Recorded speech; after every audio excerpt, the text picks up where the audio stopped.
Peace, peace.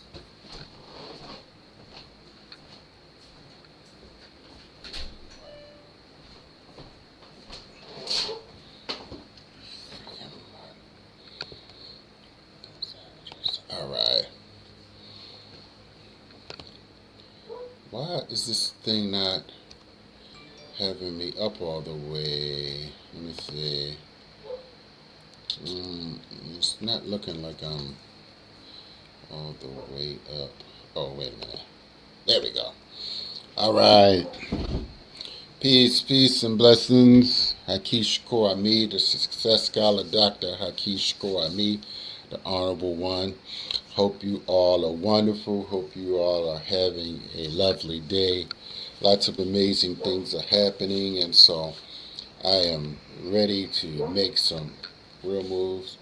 If this dog don't shut up, gosh. All right, so I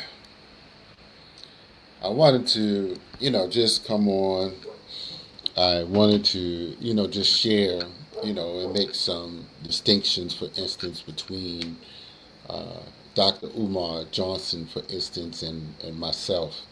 And many people are giving, for instance, their views. And I feel that since I brought him to the Baltimore area in 2011, I felt the need to speak on this. This was a Kwanzaa event that we did, and that was a while ago. But for some history, some years ago, uh, I, probably like 2014 or 2015, somewhere around there. I was talking to a sister that was in Cleveland, Ohio, or something. She has since transitioned in, but she got upset with me because I did not want to, deal with her because she drank beer. I ain't gonna say I didn't want to deal with her, but she thought that I was looking down on her because she drank beer, and I don't know what kind of conscious people, but she was a Umar friend. What was her name? I can't even remember her name, but very attractive person. But she informed me that she would go and sort of hang out with Dr. Umar in different places, as she said. So I don't know what they did. I don't know if they went and drank or whatever, but how I was feeling at that particular time and how I feel now. I mean, if people have one drink every once in a while, I mean, I'm not gonna, but I know what alcohol and beer, for instance, does to our community, and so I'm not gonna, apologize for that. But some people, wanted to take, my successes, and what I found is people are jealous on different levels. You could be doing some of the smallest things in the world, but people will find a way of being jealous because they're not doing it. And that's what I found, for instance, with some people, even in Baltimore. Now, here's the thing, like with Umar. So, um, what you find, first and foremost, there was no way. I mean, and I received an honorary doctorate, and yes, I think that it's well deserved, certainly intellectually. So first and foremost, I read 100 books a year for 11 years on a diverse amount of topics now, and I saw Umar in 2015, I believe, at the ASCA conference, and so he brought the Urugu book from me, and Marimba Ani, and so I know that many people have not read that book throughout, and I know that it's a unique study, and it's only for truly a certain segment of our population that actually can appreciate that depth of understanding and can utilize that depth of understanding. It's a scholarly book I would describe it as. But one thing that I wanted to, a few things that I wanted to add, like, so you won't have me out here wilding out online, and this is what is the dangerous thing, because many people see Umar and Umar type of people, and they just easily comparing and putting people in categories if they don't get who you are and what you are about. And I continue to evolve, I continue to grow on different levels, and I continue to gain wisdom. So who I was 5 years ago, who I was 10 years ago, who I was 20 years ago is certainly not who I am today. Now, with that being said, uh, I've seen the lack of growth, the lack of development in many of these African-centered people, and as Umar continues to, you know, go out of control, I'm reminded, and I'm reminding myself that there's limits to your ego. There's limits to your ascension and what and who you can degrade, if you will, or disrespect. And Umar has been degrading the black community for decades. Many, for instance, have been aggrieved and disrespected by him over these times, and that's one thing I've always said that I can never do. And one thing that I've always thought, I mean, even like there's some things that you just like, all right, that's on point, that's good, but some things are just so destructive that you cannot like overlook. For instance, now I know that it could be challenging, the relationships between a father and a daughter, and a father and the child's mother, but there's no way without a verbal discussion or public shaming, public community shaming, or public community engagement or arbitration, or even if you had to go to the white man's courts, that I would allow for my daughter to be so disconnected, from me, that to the degree that now she's out there just totally wild, and I mean, it's so counter-revolutionary that somewhere along the line he had in his mind that he's going to go out here and teach everybody else and teach everybody else's children, and did not be concerned, for instance, with his own children.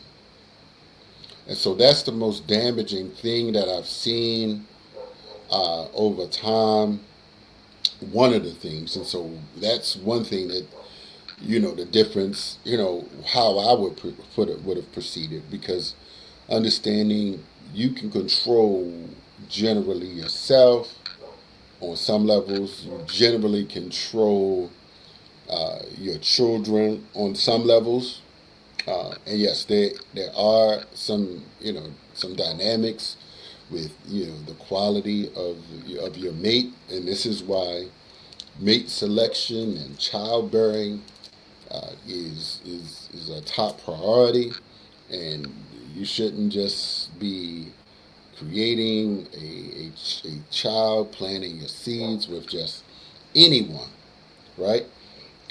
Parenting is the ultimate black revolutionary responsibility, right? Because first and foremost, they are the ones who are going to pass along your wisdom. We would hope that they would have that wisdom to apply within the community. So that's one thing. That's one thing I certainly would would distinguish how I distinguish myself. And so there's some political things as well.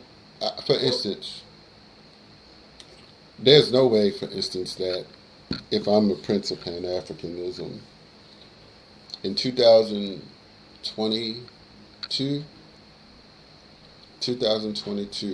President Joe Biden had a delegation of Africans that came, presidents that came to the DC area. And Umar was nowhere to be seen. Now, why is that like an issue? Why is that like an issue? My thing is, you are an hour and a half, 2 hours away in Philadelphia, Delaware, whatever. Many of the African diplomats, the presidents, and when they bring delegation, sometimes what you have, for instance, when a president from Africa comes to the United States, they are pulling many of their repats, individuals who have left Africa and they are now in the United States. So my idea is, and my idea was, certainly us being in Baltimore, we certainly should be the ones on top of that. Some organization, some institution, some elders need to have that strategic outreach. And we did an event in the DC area, powerful event. And many, even of these elders, even in Baltimore, were like nowhere to be seen. This was what we did.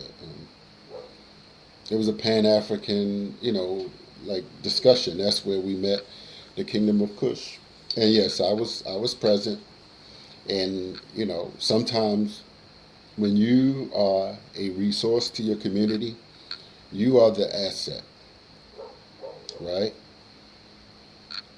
You are indeed the asset. Okay.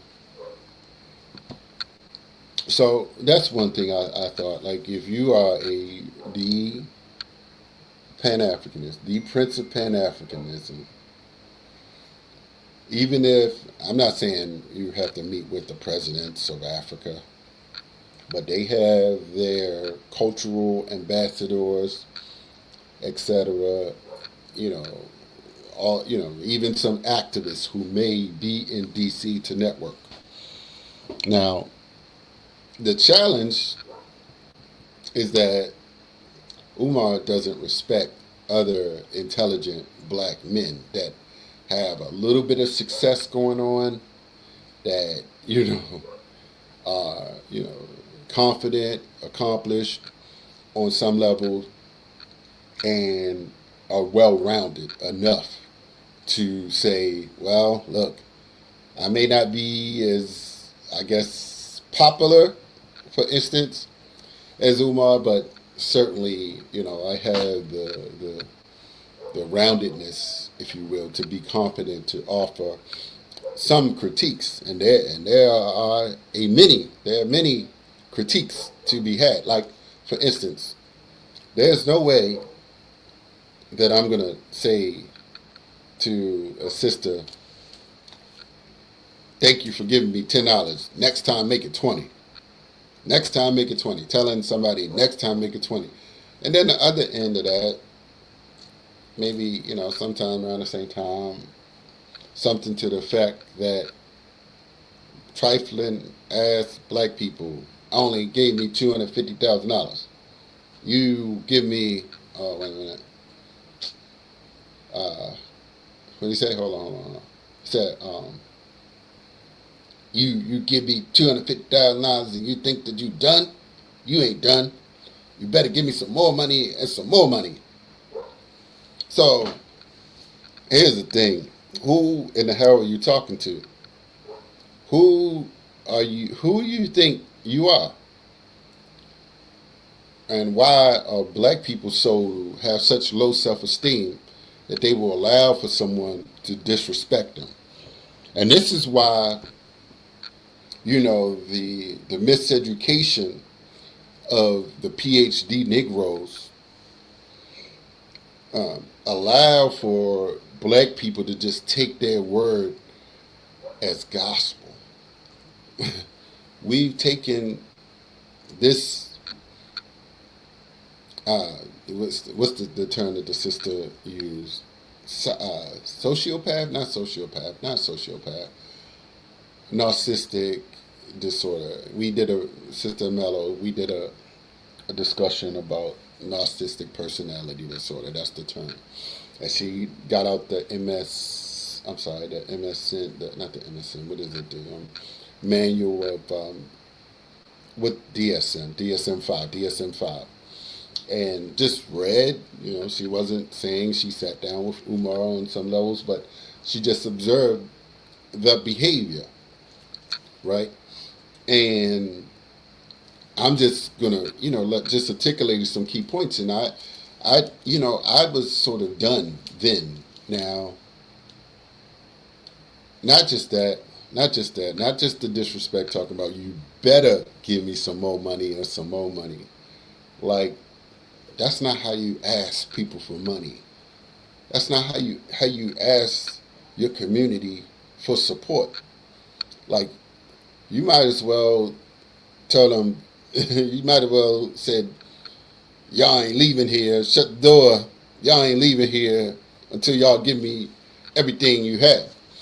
So this is very degrading, and this one of the recent degrading things, and this is why I said, no, I'm not, and many of us are not like Umar. Now, the only reason he got like this is because many of the so-called African-centered scholars, they think that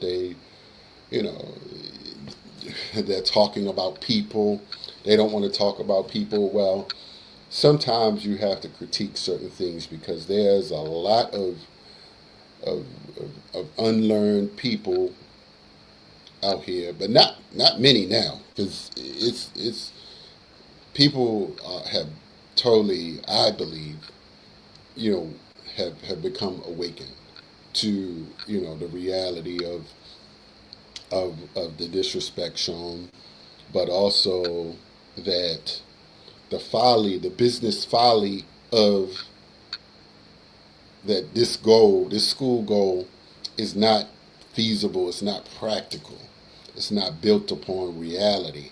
And, there should have been people like Mwalimu Barudi, there should have been people like Marcus Klein, the CB school individuals, all the CB, the African Centered Independent Schools now, and, even Ujamaa now. I love Nation House in Ujamaa in D.C.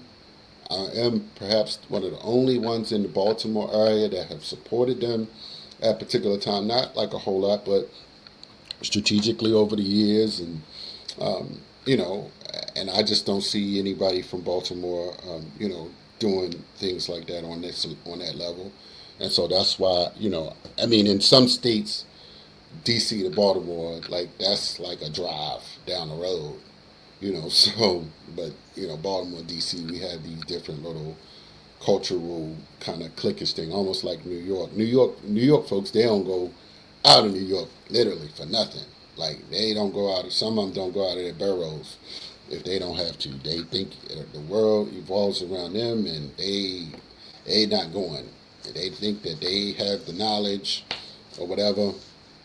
So, but yeah, and I know Ujamaa actually co-signed him and had him as the speaker, and I wondered what was up with that, but I just have to realize not everybody is as well versed, on the pros and cons of an individual for say of an Umar versus like myself.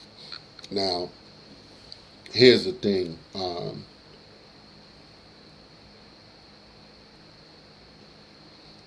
One thing that I've done and willing to do, and have been willing to do, is to, connect with and build with other brothers and sisters. This is why, you will learn that your idea is a fairy tale.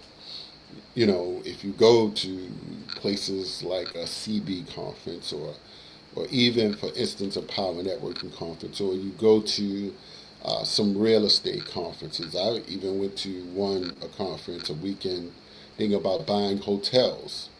So it was, some commercial property types of discussions going on. And you will know, or should have known, that this is a tremendous undertaking that is significant in cost. And if people, and I even heard Mark Lamar Hill, and I called him out. He said something about, well, it is a school. I've been there. No, Dr. Hill, it's a building. It's an empty building just sitting in an area that honestly need like a fence around it. And that's one of the sisters that's actually from there said that area, needed to be protected from the community and all the riffraff that's surrounding it. And even, for instance, the people that just recently broke in it or whatever, and looked like it was like disheveled. People threw some stuff around and paint and destroyed $5,000 worth of his books, 5,000 books or something, he said. I'm like, so wait a minute. That's the only place you have to secure your books, and you don't have like no security cameras, like where you can like look after your valuables. That's a problem. Like somewhere along the line, when you have valuable books, you have to protect them. And so that's the difference between me. I'm not, I'm gonna strive to protect the books that we have. Whether if you get a little bit of money, just like what Doc Ben did, he gave his books to the nation.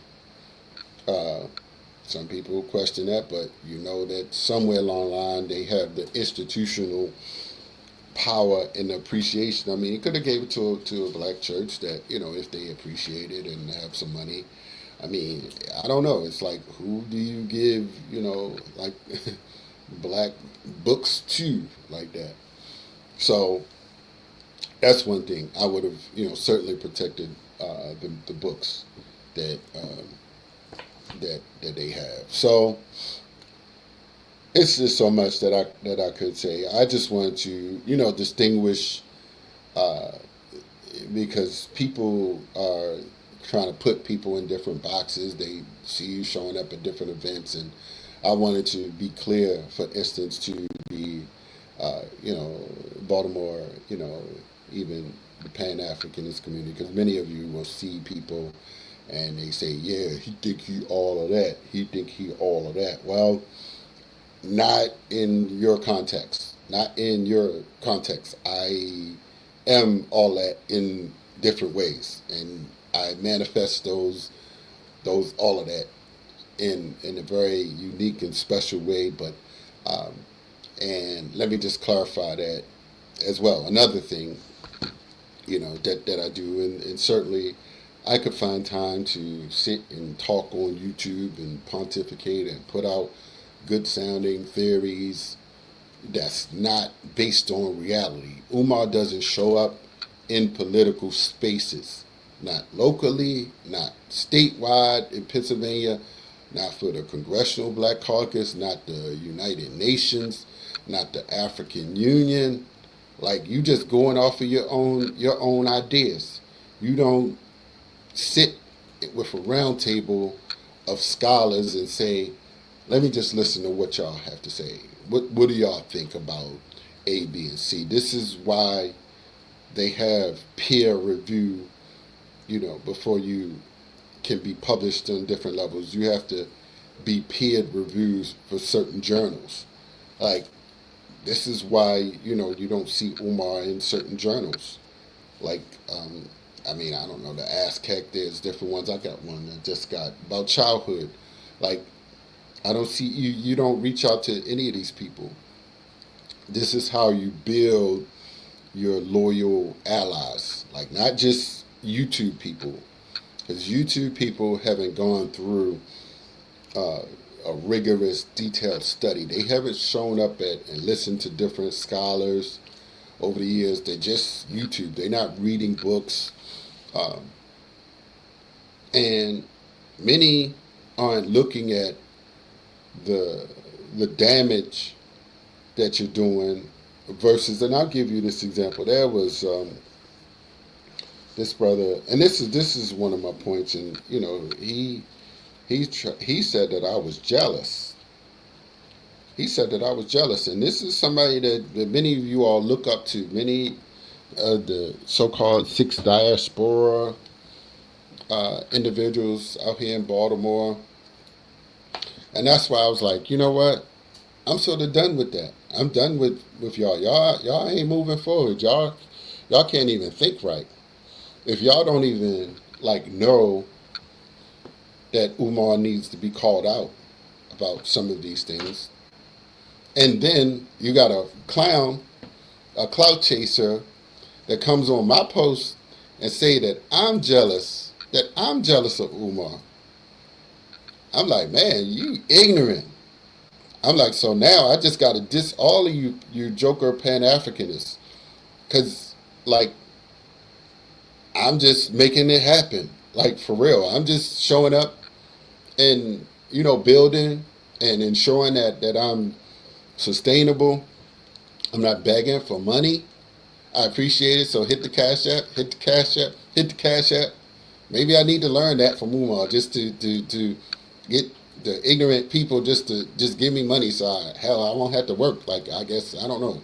Just don't have to do nothing. Just come on YouTube and say, give me some Cash App money. Give me Cash App. Hit my Cash App. And then say a little, quote Frederick Douglass, who you not a descendant of, says the family.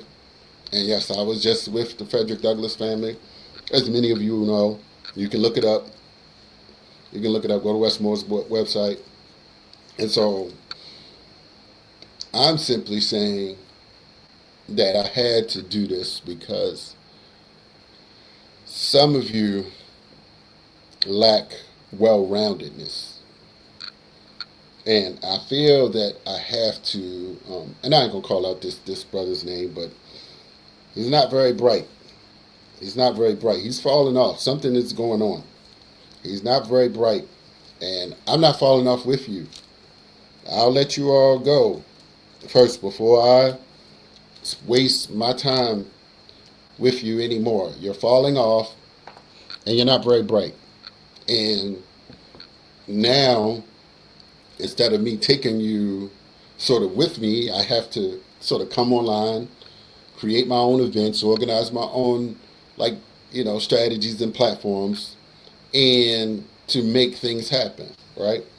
And so, fortunately for me, I know where to go, how to meet people, and how to disconnect from, some of those that haven't, that aren't winning, that aren't going to win in life. And unfortunately, there are many elders that are going to be casualties of this, and many, organizations that are holding the people back, many individuals holding the people back by not exposing them. And that's what I'm saying. I'm just like,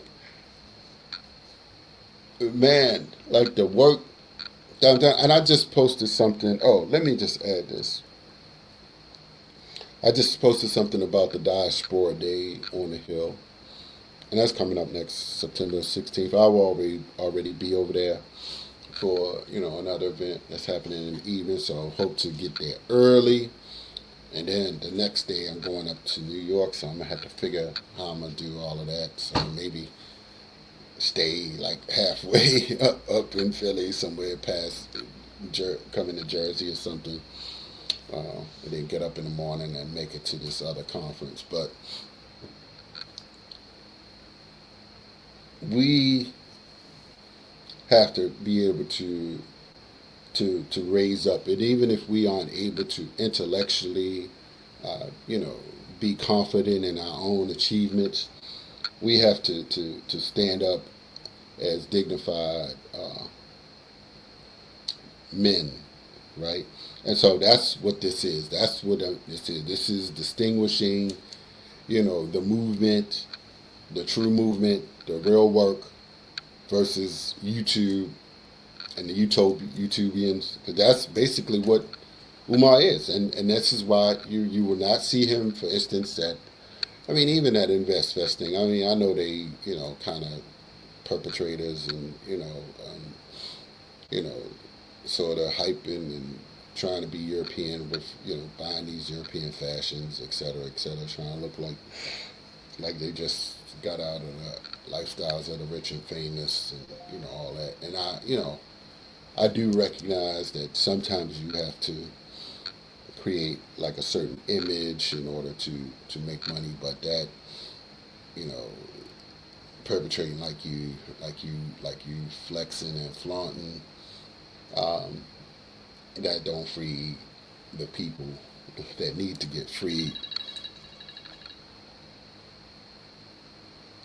So, but I'm happy now. We had a good meeting yesterday, and for those that are around, on Friday, I'll be interviewing Sister Christy Thornton, future Dr. Christy Thornton, on 1010 AM WOLB, and I'm waiting to hear back, possibly from the Sister Chanel Compton, possibly to the 1010 WOLB radio. I'll be there on there at 11 a.m.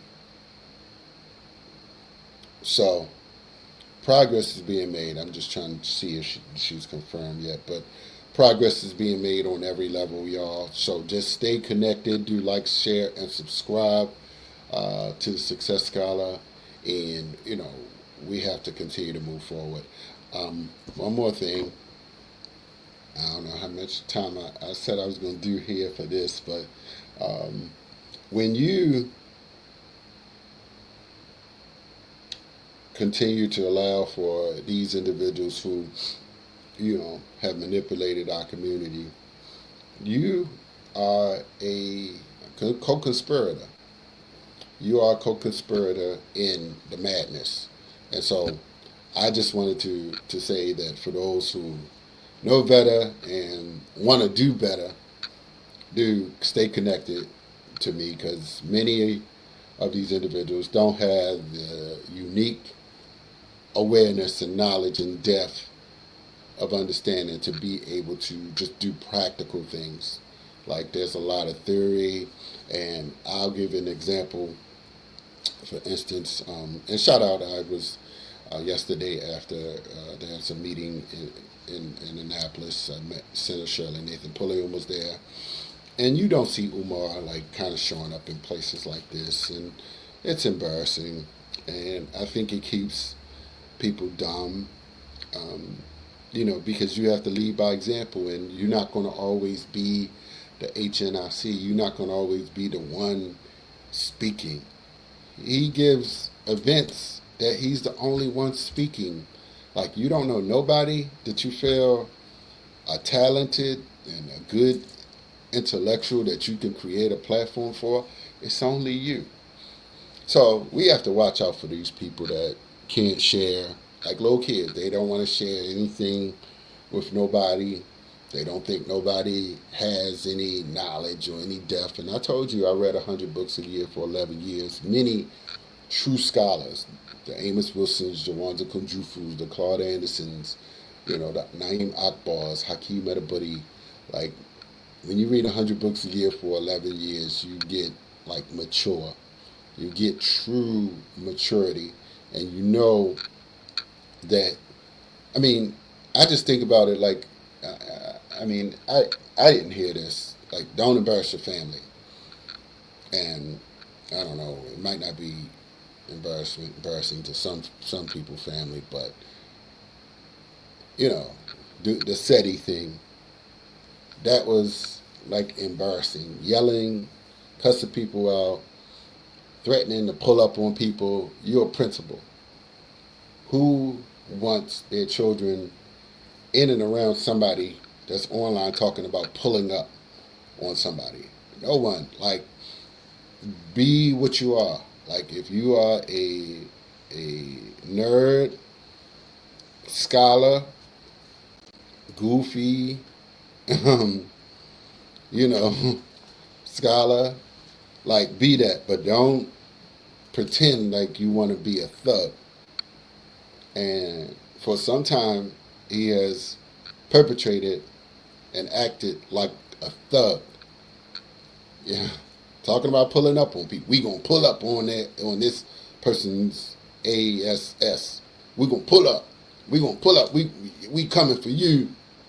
Like, who want their children involved? See, because there's a lot of crazies out here. You can act crazy, but you have a PhD, so you couldn't have been that crazy, like, truly, because you had to sit and study and be in a classroom. People had to observe you, and so you had some sense at once upon a time in your life, enough sense to have people putting their name to validate you. But then the YouTube and the cameras and the attention gave you and made you into this like Hulk Hogan-ish fake figure, right? So now that's where what you've turned into, a damn online King Kong Hulk Hogan wannabe, like WWE, beefing with people, cussing out women. That's another thing. You'll never catch me online talking about someone sucking and what they smell like. Like, that was the most craziest thing that I've ever seen. And then you still online. You still talking crazy online. So I'm just like, as long as you're talking crazy online, every once in a while I'm gonna come on and blast you, and I'm gonna blast the perpetrating Pan-Africanists that haven't said anything about you. I mean, for years and years. I mean, from Baltimore to DC, all of them, man. I don't, like, they have totally fallen off and lost a lot of my respect, and they're not growing. And this is why I had to take advantage of different opportunities that are not in these so-called Pan-African spaces, because these people, they're not trying to win. They're not trying to win, or they just don't know how. And unfortunately, many of them are too old, and they haven't made an adjustment. So all it is a Pan-African theater, right? They're not doing anything practical, and they're not even not even conscious enough to listen to people that are doing practical things. And this is why I'm reinventing the game. And for those that want to win, they're going to be, connecting to me, right? Because I'm stable enough emotionally, and I have the library, so I can feed them the Baruti books, the Dr. Marimba books, if that's what people want to be, right? If they want to be deep African-centered people. But listen, you can't spend all your time around these people that's not growing, y'all. That's not growing. You can read and be knowledgeable, but know who needs to hear all this deep talk. And that's what I'm saying. Most people don't need all of what you're saying. They need some stability. They need some sanity. Yes, they need to know who they are, but they need food, clothing, and shelter. as well. And so this is why, I'm making progress on different levels. And shout out to all the supporters. Definitely do like, share, and subscribe. Progress is being made on every level. I'm gonna do some more videos over the next few weeks, next few months. Big weekend coming up. Be down in Laurel and Bowie for some amazing events. Just building allies, strategic allies. So stay connected to the success.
Oh, I'm sorry. I'm sorry. I'm just talking and I'm muted. But he said, put your books in storage. And then he said, what the goofball says, he's a common period for stuff. Yeah. He needs a psychologist. Yeah, I don't. Yeah, I mean, I just. I mean, for this guy who some of you, respects, I'm just gonna keep harping on it because he's lurking around and y'all giving him platforms or whatever. Not Umar, but some clowns do give him platforms. But my challenge is for the clowns that are defending him. That's who I'm basically speaking to with this, suggesting that no, I'm not like him. Like for those that say I'm jealous of him or something to that effect. Like, man, that's crazy. So I'm like, but that's where the haterism comes in. And so you have some, certainly in Baltimore, jealous Pan Africanists that they don't want to work with nobody. They just want to try to stop you, right? And so that's what we have. We have some that just want to stop me. That's what their goal is. But fortunately for me, I don't need too many of you, like for real. And fortunately, there's enough people that show me love, right? And that's the beautiful thing when you have such a decent work history and resume, and you serving the people the right way. I've sold hundreds of books to people, uh, showing up and contributing in many different ways. Many people are, continue to be inspired to, make real true power moves. So, got some amazing things coming up, y'all. Stay connected. Do subscribe to wherever Raising Conscience and Capital page on YouTube. So that's one of the places that I'm at. So definitely, y'all, we are moving forward and continue to elevate. Damn, that's 45 minutes, y'all. I ain't mean to be that long. Peace and blessings. Have a good one.